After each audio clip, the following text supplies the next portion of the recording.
Hey guys, we are back here at Joe's house. We've got something really cool that we want to show that Joe has been working on. We're gonna have a fun conversation. We're setting up this smallish home. We'll let Joe kind of share the vision here and what he utilizes it for. But we're setting up a home theater for him in his living room. So I'm just gonna flip it around. We'll talk through all the components, but this is what I'm excited about. I want to share all about what Joe has been working on. Now, let me just preface this by saying, we shared with you a while back that these are the JTR 110 HT speakers. So in this room, we've got a right, a center channel, and a left speaker. In the back, we've got the slants. I'll talk about why I've got them over there like that.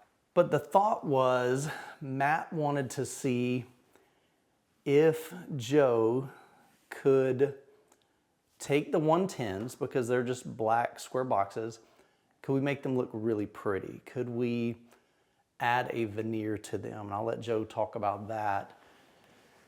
But here's the thing, we're not saying, Jeff, hey, we need you to do this. This was us reaching out to him saying, hey, Jeff, we just want to see, can we play with your speakers? Would you be willing to send us unfinished, just raw, and would you give us the freedom and the flexibility just to play as kids, big kids playing with cool stuff, and can you just allow us to do that? And he was so gracious. So we're grateful for Jeff for even giving us the ability to do that. Most manufacturers would not do that. So I think that's super cool. But I want to have a conversation with Joe, talk about his space, talk about what we've done, the vision here, the work that he's done. And I just think it's gonna be a fun conversation. So Joe, appreciate you allowing us just to hang out, man. Welcome. We are back in your home. Give us an idea of where we're at, what we're looking at here in your house. So this house is located in the Villages, Florida.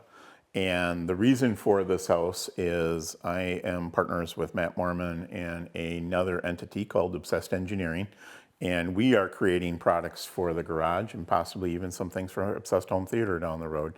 And I'm an engineer by trade, and one of the things that I do is engineer stuff. So I'm down here about 8 times last year, staying in a hotel, flying down from Wisconsin every time. And one night I called my wife. I said, I can't do this anymore. We got to just buy a house.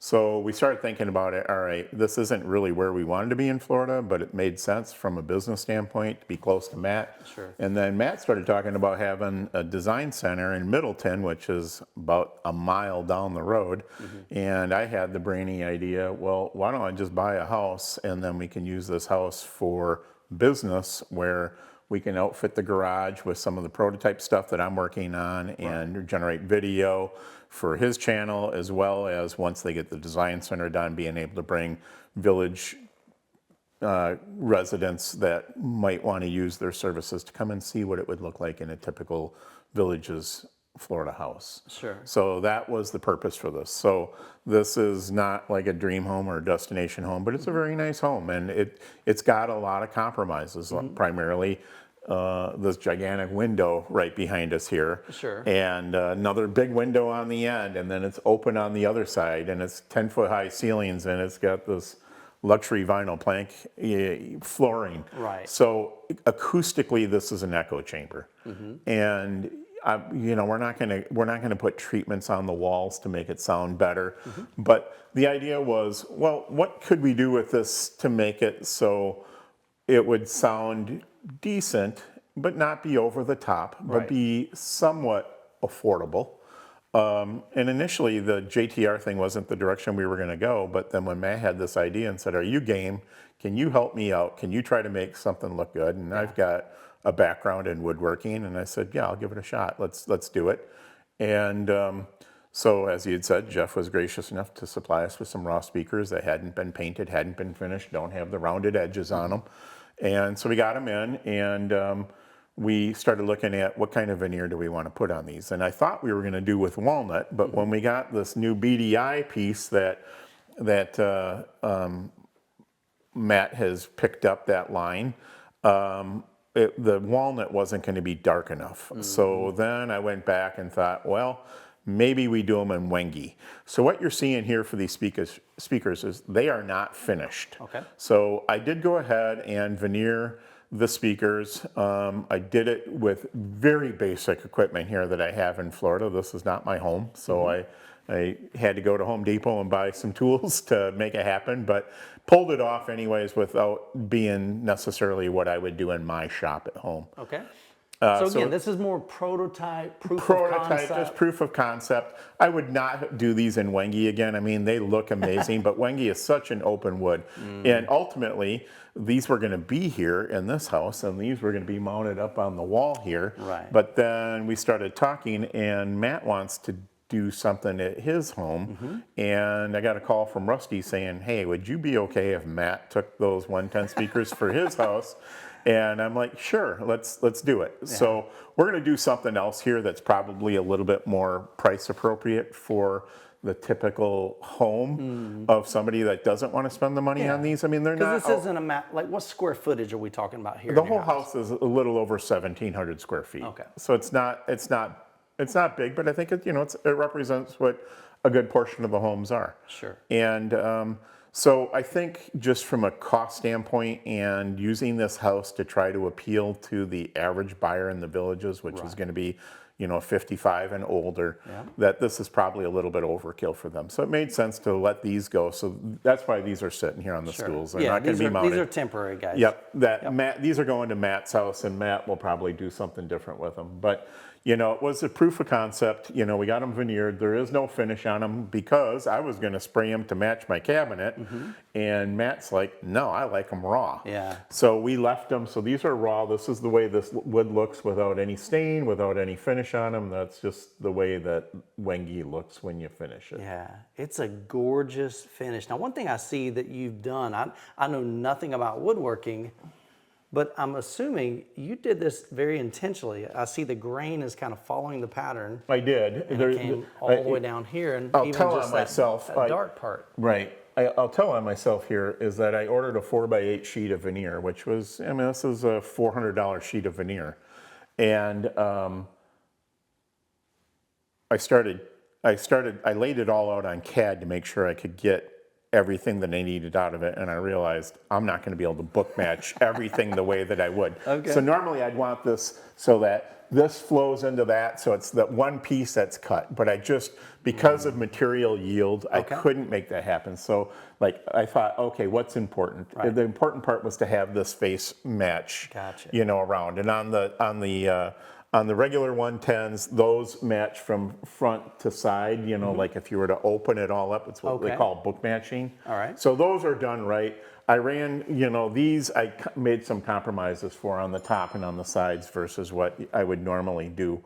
But, they look great, I think. I think for considering the resources, so there's a few things that I did, which if you come around and you take a look at the back of one of these, so normally these speakers have, there's about 1.75 inch detent here where the mounting brackets are. Yeah. I filled those in with Bondo like you'd use for repairing a car. Okay. And filled those all in, sanded that all out, and veneered the back of these so that they would look appropriate. If this was in somebody's home, this is what you'd want to see. Right. There's a couple other things I had to do is I had to paint the areas around where this is at and the speakers so that you didn't see the raw wood behind that. So those kind of just got painted in. I mean, it's not perfect because the speakers were already delivered. I had to partially disassemble the speakers. I had to pull the driver out, left the crossover in, had to pull the baffling out of it, had to pull the back off of it. Okay. But, we put it all back together and made something that I think would, other than not having grills on them, and that was, when we ordered them, Jeff sent the grills because Rusty had requested it, just raw. Right. So we have a raw grill. I mean, it's not painted, it doesn't have any fabric on it, nothing. And we decided not to use those, so I think Rusty has gone ahead and ordered the standard grill setups, which are the black from Jeff. And, I think, most people, this would be acceptable as far as an appearance standpoint. I mean, they look great in a room. The speaker stands here are just something that you guys had laying around. Yep, They're these are not some I had at my house. I brought them over here. they're not sized appropriately for those speakers. We definitely, suggest something that would look better and be a better stand than those. You know, I started to go down the path. Should I make some custom ones that match the speakers that have some wengi on them and then steel nice. as well?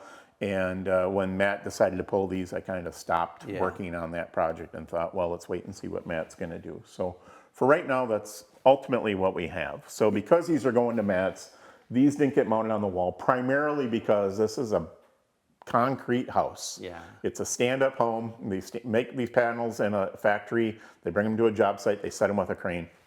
And so to get speakers mounted on this wall, it's not easy. And because we weren't going to keep these, we thought, let's wait and see what we're going to use because it might affect placement a little bit. So that's why these are sitting on these stools, just so we could hear what it sounded like. Yeah, so talking about that a little bit, so tell me about what you've got as far as components in your BDI cabinet. We've already talked about the speakers. These are the JTR 110 HT. Same thing there, we just mounted it sideways. Another identical one over there. And then these back here are the 110 slants. So those would have gone up above and been turned around the other way and been pointed down towards the listener. That was the plan for this space, and they would have been mounted above the sliding door there. Yeah, so that'd be exactly how I have it set up in my theater room. But again, we got challenges. And so when you're building your home theater, whether it's in a living room setup like this or a dedicated room, you guys have challenges that you got to come up with. And so part of the challenges for Joe is, do I go with maybe 2 speakers? Do I go with 3 speakers and some subwoofers? Is it worth doing surround sound back here? Do we add those? Do we put 2 in-ceiling speakers? So a lot of decisions you got to make going forward, but this gave us something to play with, something for you to hear the JTR system, the smallest system that Jeff sells, the 110s. For 2-channel listening, we did some music. We did whole house, or not whole house, but like a surround sound music system. We also did some Top Gun Maverick and what was the other one? Unbroken. Unbroken, yeah. So let's talk about the components in the room. Components, so what do you have? Yeah. So Matt lent us some of his Dyna Audio sub-6s. So that's what you're seeing there. So those are probably not going to stay here. We'll probably go with something else once we figure out what we're going to permanently do. These are like dual 6s. They're dual 6s, and they sound great. Yep, they sound great. And then inside the BDI, we have a Marantz AV40, and that is a wonderful piece. We have a Furman conditioner. I'm not so sure that, I don't think they do anything other than it's a nice spot to be able to plug your components into and make sure that they're surge protected. The idea of this cabinet was to leave the center area open. That's why I have that on the end, was to put the center channel speaker possibly inside the cabinet, again making it more wife-friendly or spouse-friendly. That some people don't like speakers sitting out like that, especially if you have children or whatever. You're going to want to put some things away. But for this demonstration, we wanted to have them out so people could see what the speakers were. And the other thing that we'd need to do is also come up with some sort of stand. Since this was last minute of deciding that what we were going to do and make the change, I didn't go ahead and build any kind of angle stand that would get that speaker set possibly a little bit better. But with all that said, it still sounds great. So we had a lot of fun with it. Like I said, we cranked it up decently. I didn't want to blow you out of the room. I know your wife was in the other room, so I was kind of being conscious of that. You're like, she's cool with it, crank it up. So we cranked it up a little bit. Definitely a full sound, great sound. Like you said, is somebody the average consumer going to put this in a living room setup? Don't know. Really just depends on what your goals are and what your budget is, and aesthetics and all that plays a role. But this easily would fill a decent size home theater because you got plenty of output for sure. Definitely what we figured out based on our first time that we came here, these absolutely you want to run a sub with. They're only rated down to about 80 hertz, I believe. And so definitely get you a pair of subs, 1 sub or 2 subs. You know, doing one of Jeff's RS1s in here would be amazing. That's an 18-inch sealed sub, 2400 watt amplifier. So that would be crazy good. But again, looking around, like, where do you put that? Right. So if you got a small living room, an 18 may not work. Cool thing is Jeff's been working on some fancier cabinets with a new series called Kalos. And then he's also working on even a 12-inch subwoofer. Right. So we might get that in here, and because I think we could probably easily fit a 12 back here. Maybe shift over your right speaker just a tad, and I don't know, we'll see. So we're just having some fun with this for sure. Yeah, so, you know, I guess my listening impressions. So we set these up before I veneered them, what, a month or two ago? Yeah, a couple months ago, yeah. And it was kind of a last minute thing. We didn't have, you know, we just moved, or I shouldn't say moved in, just got here from Wisconsin and didn't have anything really set up. They sounded okay, but they definitely needed the sub to sound right. Sure. And so I wasn't sure what to expect with these, and we set them up this morning, and they sound fantastic. So I think to answer Matt's question is, can we make them aesthetically pleasing? I guess that's, you know, people's personal judgment. Yeah. I think we definitely, you know, if you like the color of this type of wood, there's obviously would be other options if Jeff or whatever down the road was to decide to do something like this, there might be some other options. But aesthetically, I think, yeah, we proved, yeah, we can make them look better. I mean, they're still just a box, but that's okay. There's nothing wrong with that. Yeah. Sonically, between getting everything set up, we ran through and we did some room correction, pretty basic room correction, but we had some suggestions from Jeff as to where to set things. I think those things made a tremendous difference. Yeah. And would I be satisfied with this setup? Heck yeah. I mean, this sounds phenomenal. I would say it would blow most people away. Yeah. The amount of the SPL, the amount of, you know, just the whole, even the bass was pretty significant, which I was kind of surprised. I wasn't expecting those subs to deliver that kind of bass to the point where I could actually feel it in the sofa. The sofa's kind of weird. It does recline, but this isn't going to stay here. But I could still feel it in the sofa, and overall, very impressed. I think it sounded very good, and I think you would have to, I've got a pretty elaborate system at home, significantly more expensive So you have a than this one. Bryson set up, right? Yeah, I've got a pretty sophisticated system at my home. Yeah. And would I be ashamed to call this my system? Heck no. This is a phenomenal setup, and I think to prove the concept, yes, it's going to sound fantastic if it's set up properly. And, you know, this is just, you can see, we just kind of put this together here in about 10 minutes. So, we got some bar stools, let's just throw them on it. Let's see what it sounds like. With these speakers probably properly mounted, it would even sound better. Yeah, and I would say it sounds, I would bet 99% of the people out there would think that this was just a phenomenal system. Now, it's not a cheap system. This is not a budget-friendly system. Correct. These are, $1,500 a piece for the speakers in the traditional form. We don't know what Jeff would cost, the cost would be to do these. I know what, you know, my time and the veneer and that, yeah, obviously that wouldn't be a production setup. Yeah. But, you know, you've got $7,500 worth of speakers here, and then you've got subs, which, you know, these subs are $2,400 a piece.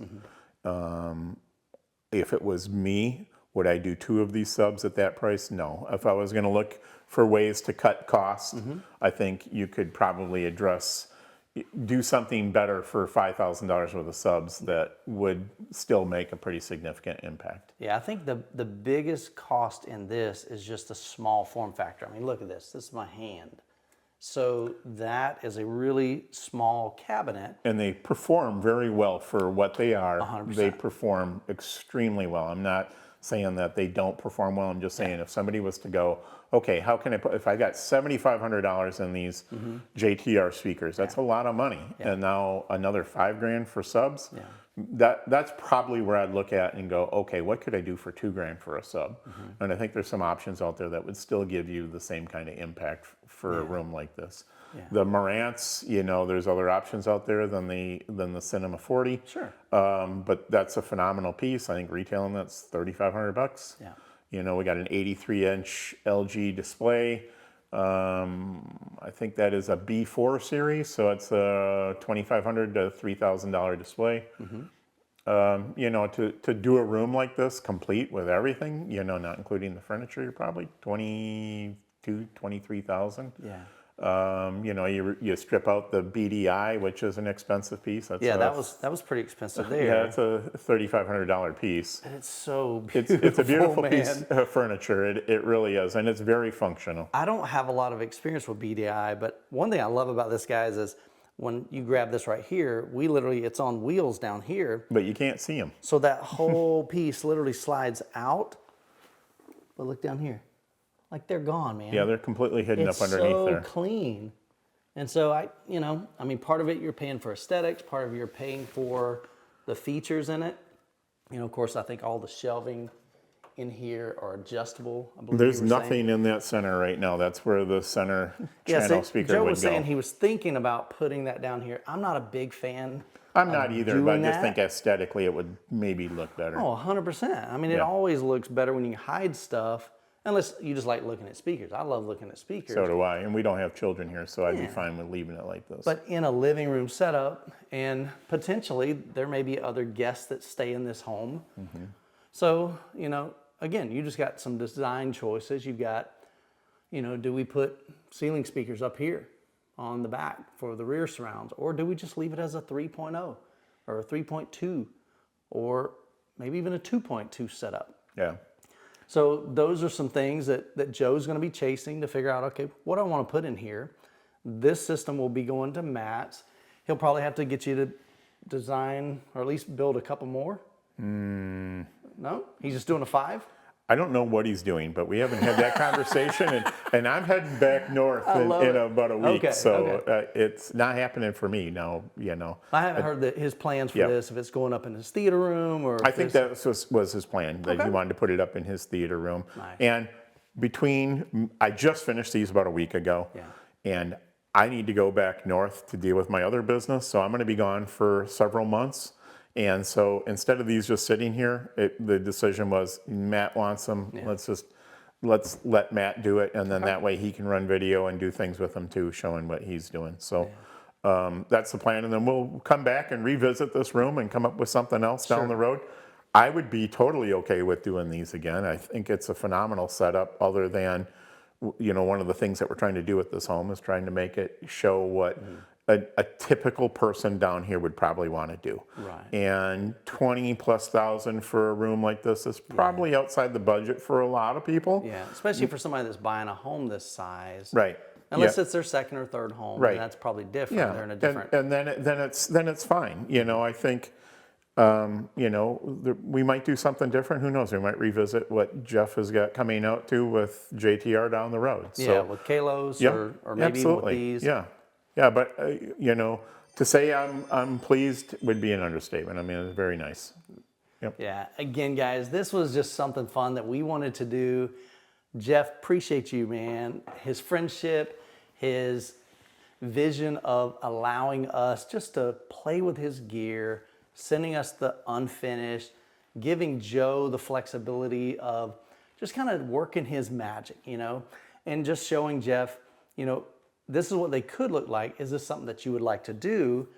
And if he does, then they'll have conversation. If he doesn't, no big deal. We had fun. This looks cool. And we're able to share that with you guys. Jeff used to do this when he was in Wisconsin. He had a cabinet maker, and he was able to do custom wood veneers on subwoofers and speakers. And on my channel, I've shared with you a couple of rooms that have done that. But now that he's in Florida, he doesn't have a cabinet maker that can. North Carolina. He's in North Carolina. What did I say? You said Florida. We're in Florida. He's in, man. But he doesn't have somebody locally to him since he moved. And so Joe's basically just saying, okay, let's see, can we make this happen? What would it look like? And if you guys like it, definitely let me know in the comments if you like this, if you think this would be a cool addition that Jeff could do. And again, he's working on Kalos. That's going to be a slimmer profile speaker, 6.5-inch drivers. He's doing a 12-inch smaller subwoofer. So we haven't even seen that yet. So again, as soon as I know that information, I'll be sharing that with you. But I'd love to get your thoughts on the wood veneer here. And like I said, we're just grown men. We get the privilege of playing with some cool toys, having fun, and then just sharing it with you guys. So hope you guys had enjoyed the video. Let me know your thoughts on this, the finish down in the comments, and let's have a conversation. Hope you guys have an incredible week. God bless, and we'll catch you in the next video.